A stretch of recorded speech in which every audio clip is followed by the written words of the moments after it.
எனது அனைத்து இந்து சொந்தங்களுக்கும் இனிய அட்வான்ஸ் பொங்கல் நல்வாழ்த்துக்கள்.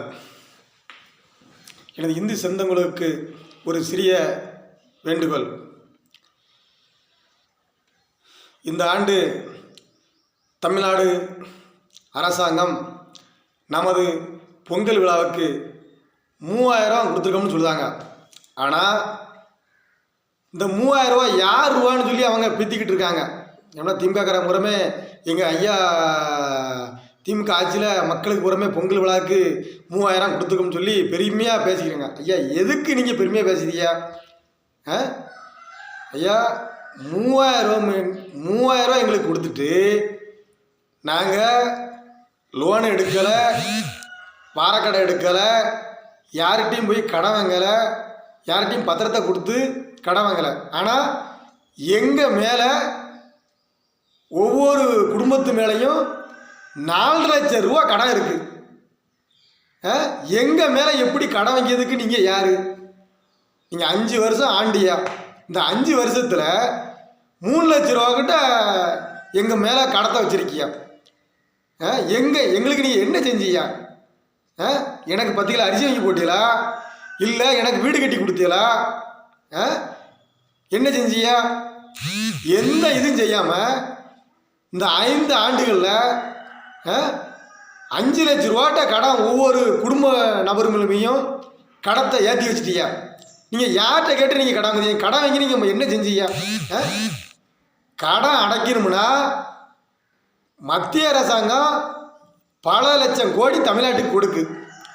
அதையும் வாங்கி மக்களுக்கு நீங்கள் எந்த நன்மையும் செய்யலை. அதையும் நீங்கள் வாங்கி வச்சுக்கிட்டியா. மாறியும் வங்கி மீதான் நீங்கள் கடன் பல லட்சம் கோடி வாங்குதியா. ஒயின் ஷாப்பில் ஏகப்பட்ட வருமானம், அதை வச்சு ஏகப்பட்ட கடத்தை அடைக்கலாம். ஆனால் நீங்கள் கடத்தையும் அடைக்க போகிற கிடையாது.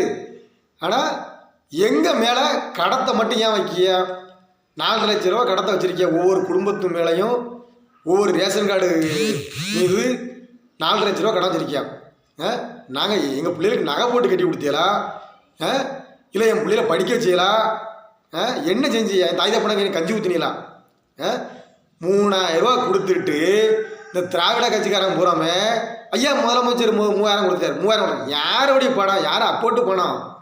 எங்களுடைய வரி பணம். சிமெண்ட் விலையாக கூட்டியாச்சு, கம்பி விலையாக கூட்டியாச்சு, கரண்ட் பில்லாக கூட்டியாச்சு, பத்திர செலவாக கூட்டியாச்சு, ஏகப்பட்ட விலையை கூட்டியாச்சு. எதை எடுத்தாலும் பசுக்கிட்டே கூட்டியாச்சு. இப்படி சொல்லிக்கிட்டே போகலாம் அவங்க ஆட்சியில். நீங்கள் ஒன்று வேண்டாம், யார் கடத்தையும் நீங்கள் அடைக்க வேண்டாம். ஒவ்வொரு மாவட்டத்துலேயும் தென்காசி மாவட்டத்தில் ஒவ்வொரு ஒயின் ஷாப்லேயும் பல லட்சம் கோடி வருது. உங்களால் கடத்தை அடைக்க முடியலன்னா இந்த ஒயின் ஷாப்பை நாங்கள் வருமானத்தை எங்கிட்ட தாங்கய்யா. நாங்கள் இந்த தமிழ்நாட்டில் கடத்த போகிறாங்க அடைச்சி, இன்னைக்கு இந்தியாவிலே தமிழ்நாட்டில் கடத்த போகிறாங்க அடைச்சிருந்தோம். 5 வருஷத்தில் தமிழ்நாட்டில் 1 ரூபா கடன் இல்லாமல் அடைச்சிருந்தோம். ஒயின் ஷாப் வச்சு அடைச்சிடலாம்.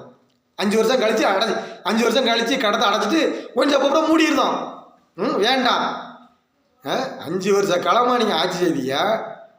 ஒயின் ஷாப்பில் ஏகப்பட்ட லட்சம் கோடி வருது வருமானம். ஆனால் நீங்கள் அந்த 5 வருஷத்தில் 5 லட்ச ரூபா கிடைக்கினா யார்? நாங்கள் அடைக்கணுமா? எங்களுக்கு என்ன மக்களுக்கு என்ன? ஒவ்வொரு நபரும் குடும்பத்து மேலே 5 லட்ச ரூபா கடை அடைக்கணும் எனக்கு தலையெழுத்தா? நீங்கள் அடங்கிய. ஏன்னா நீங்கள் தானே கடை வாங்கியிருக்கியா. நீங்கள் அடங்க. உங்கள் சொத்தை விற்று அடங்க. பல லட்சம் கோடி உங்கள்கிட்ட இருக்குது. நீங்கள் கடத்தை அடங்க.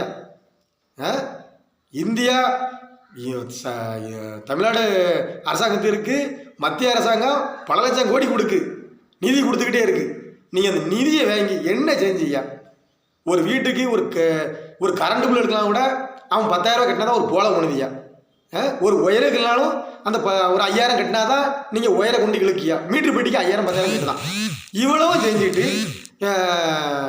மீன்வரத்துறைக்கு நிதி ஒதுக்கணும், கல்விக்கு நிதி ஒதுக்கணும். எந்த இதுக்கு நீங்கள் நிதி ஒதுக்குனீங்க? ஒரு நிதியும் ஒதுக்கலை. உங்கள் குடும்பத்துக்கு நீங்கள் மத்திய அரசாங்கம் கொடுக்க நிதியை பூரா வாங்கி நீங்கள் வச்சுக்கிட்டு நீங்கள் பயன்படுத்தி பெரிய பெரிய மில்லை கட்டுதியா, காரில் சொகுசு காரில் போறியா. ஆனால் நீங்கள் சொகுசு காரில் போவியா. ஆனால் நாங்கள் கடனாளியாக 4 லட்ச ரூபா கடத்தில் நாங்கள் இருக்கணும். எங்களுக்கு தலையெழுத்தா. எந்த முதலமைச்சராக இருந்துச்சு தான் பதவி விட்டு விலகும் போது கடை யார் மேலே எவ்வளோ கடன் இருக்கோ அந்த முதலமைச்சர் அவர் சொத்தை விற்று அடைச்சிட்டு அதுக்கப்புறம் பதவி விலகணும். இல்லைன்னா அவர் சொத்தை புறம் பறிமுதல் பண்ணணும். அப்படி சட்டம் இருந்தால் மட்டும்தான் நீங்கள் இந்த பல லட்சம் கோடி நீ மத்திய அரசாங்கம் கொடுக்க நிதியும் வாங்கி வாயில் போட மாட்டியா? அடுத்தவங்ககிட்ட போய் தமிழ்நாடு அரசாங்கத்துக்கு நான் நிதி செய்ய போகிறேன், அது செய்ய போகிறேன், இலவசம் செய்ய போகிறோம்னு கடமும் வாங்க மாட்டியா? கடை நீங்கள் வேங்க இந்த 5 வருஷம் கழிச்சு இன்னும் 6 மாதம் இருக்குது. இந்த 6 மாதம் முடிஞ்சு போகும்போது கடத்தை அடைச்சிட்டு உங்கள் சொத்தை விற்று கடத்தை அடைச்சிட்டு போங்க. நாங்கள் கடத்தை அடைக்க 4 லட்ச ரூபா எங்கள் மேலே ஒரு ரேஷன் கார்டு மேலே கடத்தை அடைக்க மக்கள் வேணும் இழிச்சு வாங்க கிடையாது. இங்கே கோட்டிக்காரன் எவனும் கிடையாது. ஃபுல்லாமே 6 அறிவு படைத்த மனிதர்கள் தான் இருக்கும். 3 அறிவு படைத்தவன் எவனும் இல்லை. உங்கள் நாடகமெல்லாம் மக்களுக்கு தெரியும். நீங்கள் எவ்வளோ கொள்ளையடிக்கிய என்னெல்லாம் செய்வீங்க அப்படின்னு எல்லாத்துக்கும் தெரியும். நீங்கள் நீங்கள் இலவசம் கொடுக்க வேண்டாம்.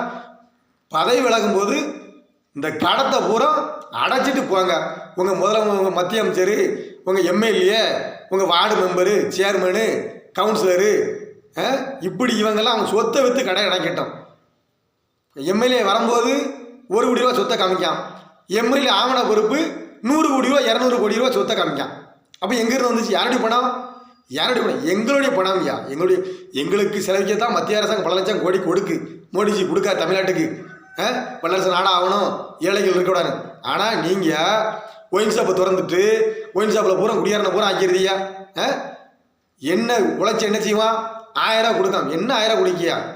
நீ 1000 ரூபா கொடுத்துட்டு இவன் கோட்டை குடிக்காம 3 கோட்டை குடிக்கான் ஒரு நாளைக்கு. ஒரு கோட்டை ஒரு நாளைக்கு 300 ரூபா எக்ஸ்ட்ரா கொடுக்கான். மாதம் 9000 ரூபா அவன் குடும்பத்துலேருந்து 9000 கவர்மெண்ட்டு கட்டுதான். நீங்கள் என்ன இலவசம் குடிக்கியா? எங்கிட்ட பிடுங்கி தான் எங்கள் பணத்தை எங்களுக்கு குடிக்கியா? நீங்கள் தமிழ்நாடு அரசாங்கம் பதவி விலகும்போது இந்த ஆட்சி முடியவும் நீங்கள் வேங்கின கடத்தை அடைச்சிட்டு போங்க. எங்கள் மீது மக்கள் மீது ஒரு காரு ரேஷன் கார்டு மீதோ 4 லட்ச ரூபா கடன் இருக்குது, 5 லட்ச ரூபா கடன் இருக்குன்னு சொல்லாதீங்க. யாராக எந்த அமைச்சராக இருந்தாலும் கடத்தை அடைச்சிட்டு போவாங்க. இல்லைன்னா உங்கள் சொத்தை விற்று கடத்தை அடைங்க. ஆமாம், இது ஒரு வேண்டுகோள் வைக்கிறோம். தமிழ்நாடு முதலமைச்சர் யார் வந்தாலும் மக்கள் மீது கடத்தை வைக்காதீங்க. உங்கள் சொத்தை விற்று கடத்தை அடைச்சிட்டு போங்க. ஏன்னா எங்களுக்கு நீங்கள் எதுவும் செய்யலை. பாருங்கள், ஏகப்பட்ட இது தமிழ்நாட்டில் பல லட்சம் கோடிக்கு ஒரு உழைச்சவங்க கூட முன்னேற முடியல. ஆனால் கலைஞர் கருணாநிதி அவர்கள் கல்லு ட்ரெயின் ஏறி வந்தார். ஆனால் இன்னைக்கு எத்தனை ட்ரெயின்னாலும் வாங்கலாம், எத்தனை ஃப்ளைட்னாலும் வாங்கலாம், எத்தனை கப்பல்னாலும் வாங்கலாம், தமிழ்நாடே விலைக்கு வாங்கலாம். இந்த பணம் எங்கேருந்து வந்துச்சு? கள்ள நோட்டு எதுவும் அடிச்சலா? எதுவும் அடிச்சலா? இல்லை கொள்ளை அடிச்சலா? எதுவும் கிடையாது. யாருடைய பணம்? பூரா எங்களுடைய பணம். எங்கள் பணத்தை பூரா பிடிங்கிக்கிட்டு வரி போட்டு நீங்கள் பிடிங்கிக்கிட்டு ஏகப்பட்ட இது நீங்கள் பண்ணிக்கிட்டு இருக்கீங்க. தமிழ்நாடு அரசாங்கத்துக்கு ஒரு சிறிய வேண்டுகோள், பதவி விலகும் போது அவ்வளோ கடத்தையும் அடைச்சிட்டு போங்க. நாங்கள் பொறுப்பு இல்லை, மக்கள் பொறுப்பு இல்லை. நீங்கள் இலவசம்னு சொல்லி இந்த மக்களை பூரா இழிச்சியவனை ஆக்கினது போதும். மக்களுக்கு எல்லாரும் தெரியும் உங்கள் நாடகம் எப்படின்னு. அதுலேயும் குறிப்பிட்டா உங்களுக்கு சிங்கி அடிக்க ஒரு சில கட்சிகள் இருக்குது. சிங்கி அடிப்பான், ஏகப்பட்ட சிங்கி அடிப்பானான். சிங்கி அடிப்பான். 1000 ரூபா கொடுத்தா அவன் குண்டி கூட கழுவி விடுவான். உங்கள் கூட துணையாக கட்சி இருக்கவனை அப்புறம் ஒரு சில கட்சி இருக்குது, சிங்கி அடிக்கும் கட்சி இருக்குது. இதில் இப்போலாம் எந்த குரலும் கொடுக்க மாட்டான். சிமெண்ட் வேலை குடிக்கிட்டு அது வேலை குடிக்கணும், சிங்கி அடிக்க கொடியை பிடிச்சி வர மாட்டான்.